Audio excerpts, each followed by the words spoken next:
So in my last video, I talked about why I do all of this. Because there is life in Jesus that I can't find anywhere else. Because Jesus is life. But that's not always so easy to see. Jesus' way is so different and in some ways more difficult than a lot of other ways out there. There are a lot of other so-called easier paths and shortcuts. We call those fake easy paths, those so-called shortcuts, sin.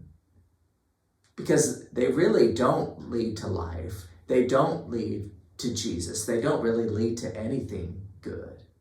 Another way of putting it, if your life is a garden, that weed that keeps sprouting up in your soil, the one that doesn't produce any fruit, the one that's tendrils and roots go all throughout the soil and just suck up all the nutrients, that's sin. And you've got to root it out. In worship here at St. Mark, we've been talking about the 7 deadly sins.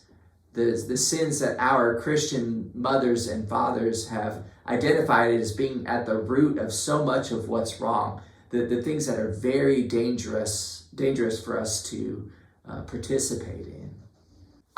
We found that the best way really to deal with sin, with going off track, with that weed that keeps popping up in your soil, is to identify it, to name it, to confess it, to tell the truth about ourselves and what's going on inside us, and then healing can begin. See, sin is often at its most deadly, it's at its most dangerous when we are unaware of it. And if we want to be whole, if we want real life, we have to face where we're going off track. We have to face our sin. Thankfully, we serve a God who wants to help us do just that, who forgives all of our sin, who wants to heal us, who wants to bring us back on the journey to life. Will you join us on the journey to life?